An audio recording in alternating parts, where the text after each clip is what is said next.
Hello dear friends, in this video I will show you how to write successful essays, in particular the conclusion.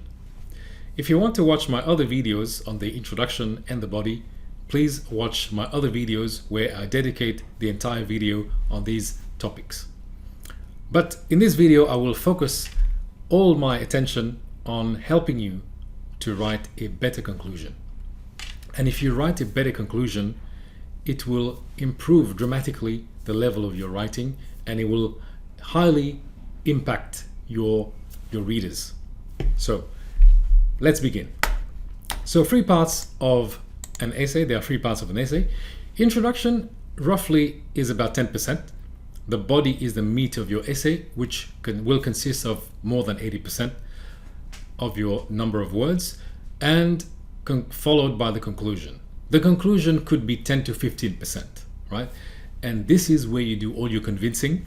You have to convince your audience that your argument is solid, and it's a recap of really what you've said. If you remember, in my previous video, I have shared with you a way in which you can proceed. So I have told you in previous videos that in the introduction, you tell your audience. You tell the audience what you're going to tell them. In your body is where you actually tell them, right? You tell them your arguments. And in the conclusion, you tell them, you recap what you have just told them, right? Generally, people tend to remember the first thing and the last thing, and also the repetitions. If you use a certain number of words, a number of times, they will remember it. But generally, people will remember the first thing that you've said and the last thing. So imagine giving a speech in front of a number of people. They will remember what you said last in your conclusion. That's why it's so important for you to nail your conclusion. And in this video, I will help you how to do that. Right. So your conclusion will be your last paragraph after your conclusion and your body section. Now, the topic that we're going to look at in this video is identical as the previous videos, the same topic, which is online learning is better than classroom learning. Do you agree? Do you agree? Now, let me get straight to the conclusion section, right? What's involved in the conclusion? What's the purpose of the conclusion? There's a number of them, but the main purpose of the conclusion is to draw together the main ideas in your body of the essay. Your main arguments. This is where you actually draw together those ideas, right? Now notice, you shouldn't copy word for word, right? Your argument, it shouldn't be word for word. If you remember from the previous videos, my arguments was this. First paragraph, I described two main advantages of online learning over classroom learning. In the second paragraph, I stated the advantages of classroom learning over online learning. And in the third paragraph, I have argued that the best way to learn, perhaps the ideal way to learn, is the right combination of both, right? The right combination of both. This is pretty much my argument. Now, in the conclusion, you draw together those ideas, but you shouldn't copy word for word. You can use other words, right? Use other words to talk about your three main ideas. Now, second thing, we should also reflect on the broader significance of the topic.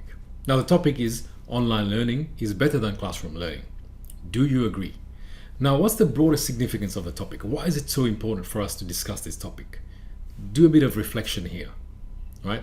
Consider how it might impact learners of the future. In fact, talking about the future is something we need to cover in the conclusion. It's not only stating your arguments, it's not only restating it, but try to connect it with the future. How would that impact the future? In this case, online learning. How is it going to impact learners of the future? Now, you can also discuss why is it difficult to arrive at a definite answer to the question posed, right? So, why is it difficult to arrive at a definite answer in this case, in our situation? It's difficult because we don't know how online learning will change over time, right? Sometimes it's difficult because we don't know the limits. We don't know the possibilities of online learning. It could well mean that eventually it might only be online learning. Who knows, right? But this is something that you could discuss in your conclusion in other essays as well. Something else you need to do is you could raise other questions that could be considered in subsequent essays.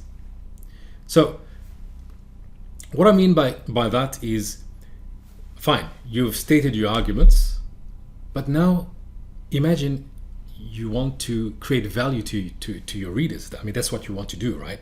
You want to create value to your readers. One way of doing this is to provoke other questions that to get them thinking, right?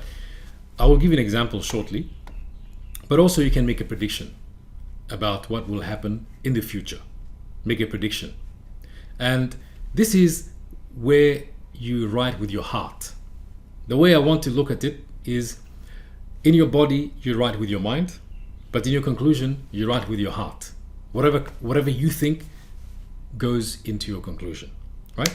So let's have a look at an example. I've written a sample of a conclusion, the first section of the conclusion, which is to draw together the main ideas discussed in the body of the essay. This is the way I did it. This essay argues that the two significant advantages of online learning over classroom learning is that it is flexible and can reduce time spent traveling. At the same time, I have demonstrated that classroom learning has two major advantages over online learning in that some courses require a hands-on approach, and it is more suitable for younger learners than adults. In light of the above, I then argued that the best mode of learning is the right combination of online and classroom learning. This is how I draw together the main ideas discussed in the body of the essay. This is just an example, of course. You can use it to get some idea. Next thing we need to do is to reflect on the broader significance of the topic. We need to discuss why is it difficult to arrive at a definite answer to this question. And you can raise other questions that could be considered in other essays, and of course make prediction about what will happen. Now I'll give you another example. COVID-19 has transformed education and accelerated the rise of interactive online solutions for learners. In the future, online learning will continue to affect the way people learn in new ways. Ready access to information using new gadgets will make students feel that teachers are less relevant. Ultimately, we need to consider if online education or blended learning without central authority will really take learners from darkness to light. As you can see in this conclusion, what I have done is I have stated my arguments once more in different words.